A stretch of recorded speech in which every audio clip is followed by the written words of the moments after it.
G'day, it's Zoe from the Video Confidence Crew. How are you today? Today we're going to be discussing the top 5 things you need to avoid when talking to your audience. Now, when I say top things... Blah, blah, blah, blah. Roll intro, because...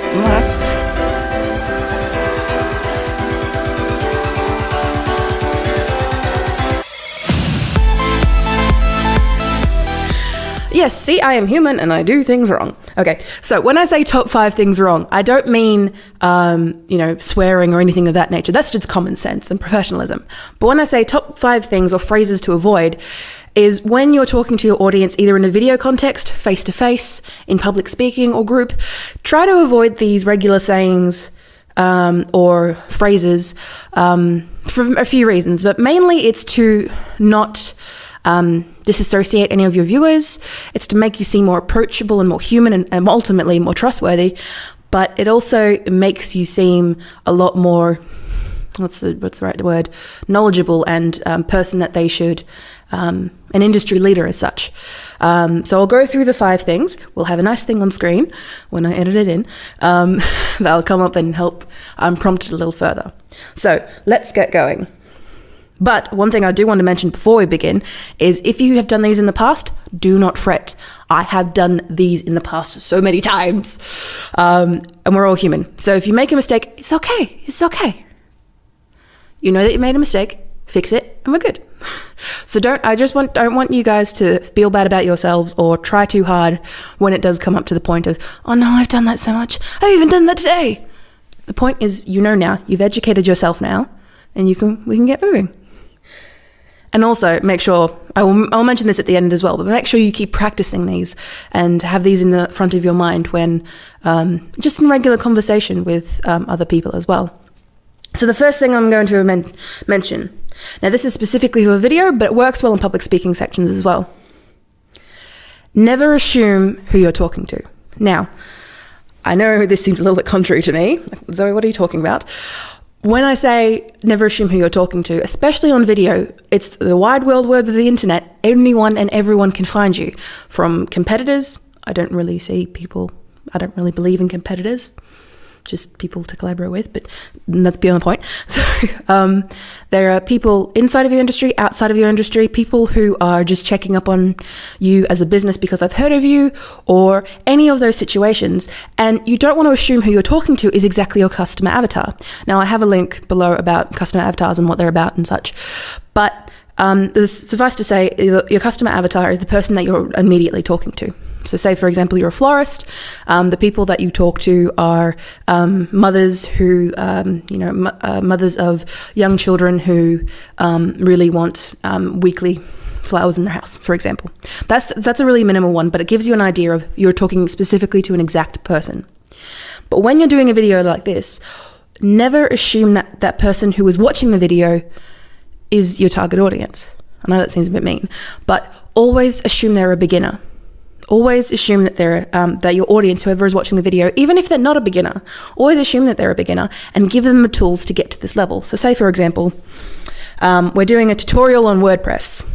We're doing a tutorial on how to do a WordPress plugin. Now, if you didn't understand 3 of those words, then this might not be the right video for you to be at. But you don't want to immediately push away anyone who is not immediately into your realm, because that would be a little bit mean and a little bit like, oh, you're not good enough to watch my tutorial. No, just say, welcome to the tutorial. We're going to be talking about WordPress and plugins. If you're unfamiliar, feel free to check out my tutorial videos or my beginner's guide or my freebies or my tools. Give them somewhere to go where they can immediately go next. Because the people who are watching you or consuming your content want to learn from you. They're not spending their attention, their time, their precious resource, their gold, willy-nilly. People want to spend their time correctly. And especially if you've watched maybe this far into this video, your attention is valuable. So make sure you give people who are coming to you, especially if you want to be an industry leader, give people the tools to move forward and move on. And even if the people who are watching you are industry veterans and blah, blah, blah, well, then they can just ignore that bit and move on to the next bit. It's fine. It's a win-win. People are fine. The second thing I'll get you to do is to avoid using the word or the phrase, of course. Now, this is in very relation to the first thing I mentioned, where when you're saying, of course, especially in face-to-face conversation and networking, or even in, on a video, when you say something like, of course, you're immediately shunning a lot of your audience who may not know. For example, like beginners, like that first section. Or when you're saying, of course, you're assuming people's knowledge. And again, I've done this a fair bit myself, where I assume people's knowledge of mobile phones, of platforms, of, there was a time when I was mentoring some new migrants who were starting businesses in Australia, and I kept using the word platform and thinking, of course they know what a platform is. And then I was talking to the instructor later, and they said, oh, you might have to explain what platforms is. And it just completely negated my thought of just like, oh, right. Not everyone knows what a platform is. So a platform, when I say, for those who don't know, a platform, I mean Facebook, YouTube, Twitter, Instagram. The social media platforms are places where you can go to spread your message, essentially is what I is saying. So if you use term of like, of course you should know this. If you're here watching this video, you of course need to know this. That negates people's emotional validity. Words. That negates people's urgency and also people's understanding of, oh, I'm not welcome here. Okay, I'll just go away. You don't want to make people feel like that. So I'm not saying to completely cut it out of your vocabulary. I'm just saying avoid using the phrase, of course, to mean that this is what you should already know. You should at least try and give people tools to the next stage. And if you don't have the tools, like me, I don't have all the tools that I'm recommending to you right now, then do your best to send people to the right location. Or just tell them to Google it. Magic of the internet. All right, third thing. The phrase that you should avoid in both video and in general talking to people is using the word should. Now, when I say should, I'm not saying the word itself. I mean, when you should be telling yourself, and I've been guilty of telling myself this, or other people, that you should do this. To get to my level of greatness, for example, you should do this. Now, the reason I'm saying to avoid this is because you don't want to, again, very much like the first two, is impede people. I even did it myself. You should try to make it, I put myself in a little bit of a corner here. When I say, when I say should, it's putting it in a negative context, that if you don't do this, you should do this. When you say it in a way very much relaxed like this, where to get to the level that you're comfortable with, you should do this. Now, this is all about tone. Essentially, you're using the same words.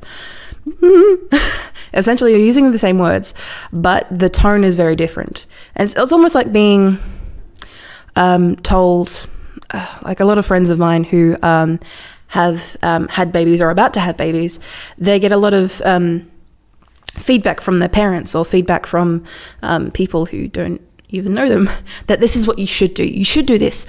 Oh, your baby's coming along. Oh, you should do this.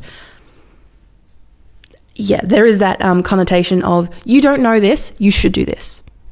Now, say for example, you're coming to me through this video or transcript or blog or whatever this ends up being. You are coming to me for advice.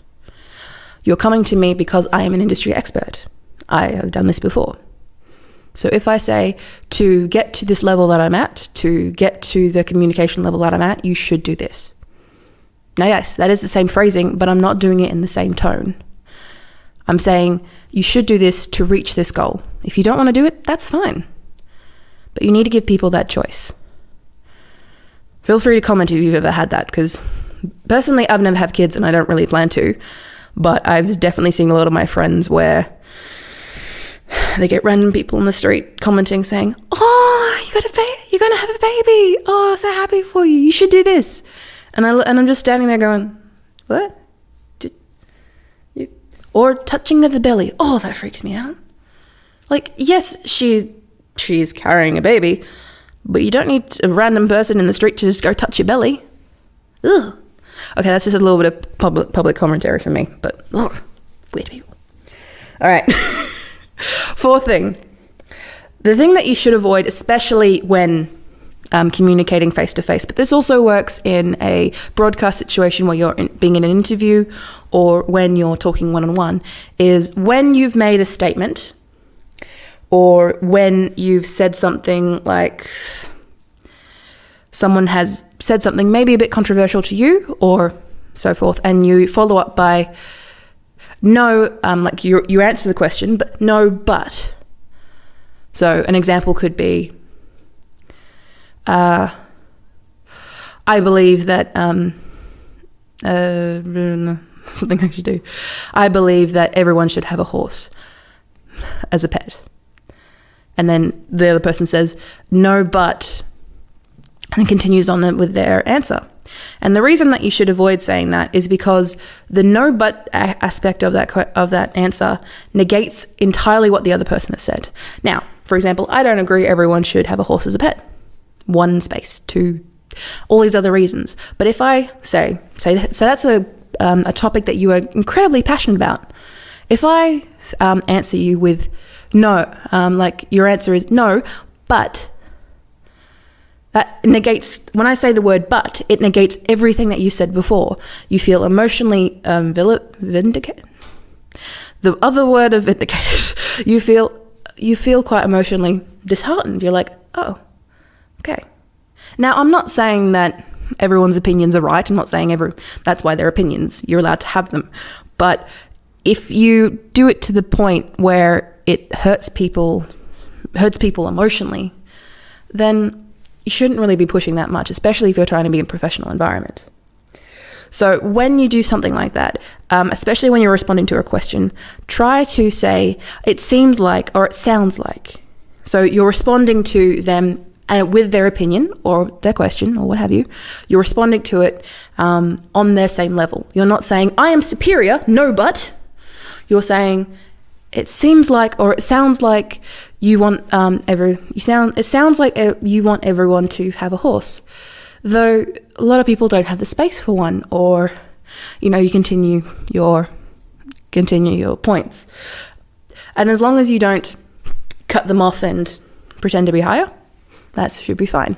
If anyone's having any issues with some of my points, I should have practiced a little bit more this morning, feel free to let me know in the comments. All right, 5th and final thing. Avoid demeaning groups of people. Now, some people make a living out of this, Alex Jones. But what I say is, don't demean large groups of people, because when you put a video out on the web, be it for your business or by anyone has the possibility to see it. So if you demean a group of people, especially a group of people who maybe you don't consider as a target market for you, they might be interested in hearing you speak. They might be interested in obtaining your services or buying your product. And if you demean a group, that's not going to happen now, is it? So hopefully for you, you've been able to work through most of these avoidances. And again, I'm saying we're all human. Like, for example, the third one, like, avoid the word should. I've pretty much been doing that all video. But it's all about tone, and it's all about your intent.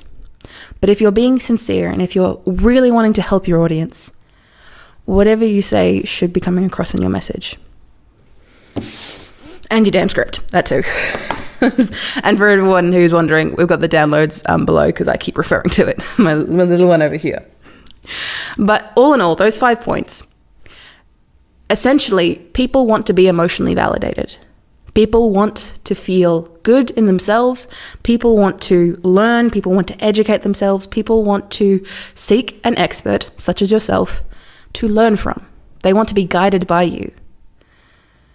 And as a responsibility of you being a leader, or industry leader, or someone in the industry, you should take that responsibility not lightly. You should take that responsibility with, I was trying to make a point here, but you should try your best to make sure that you're being welcoming, you're being inclusive, and you're being professional. So as long as you're sincere in your tone and your actions, and your speech, obviously, people are going to understand where you're coming from. Now in that little section there, I broke all of my 5 rules. So I'm human. We're all human. Though hopefully we'll practice and try to avoid being demeaning and being angry. If you're being angry, don't go on the internet. There's plenty of anger out there already. Just chill and eat Milo. And if you don't know what Milo is, I'm very bored for you. Come to Australia. We'll have something for you. So all I can say now is join the Video Confidence Crew. It's a Facebook group where other professionals work on challenges, work on exclusive clips from me, but also you get to ask me one-on-one questions. And it's a beautiful dynamic at the moment where everyone pitches in, everyone gives each other feedback and helps each other out, because that's what you need. You need a crew, someone, a group of people to support you in your endeavors. And especially if you're doing something like video, it's not an easy thing to do. If it was easy, we'd all be doing it. But hopefully you feel a little bit more vindicated, you feel a little bit more easier on your conscience about, have I been saying things wrong? No, you haven't. You're human. But just to keep that in mind of when you're talking to someone, raise them up, don't lower them down. Feel free to check me out on Facebook, Instagram, Twitter, YouTube, and other places that I have forgotten to mention. I'll see you guys next time. G'day, crew. I'm just doing a little joke for the replay viewers. I might have screwed that one up a bit. Woo! I think like I lost a little bit there. So one thing I can definitely recommend for you guys is read your script again before you start. Not saying I didn't. I thought in my brain it made a lot more sense before I put it on paper. And then now I'm just going back going, oh God.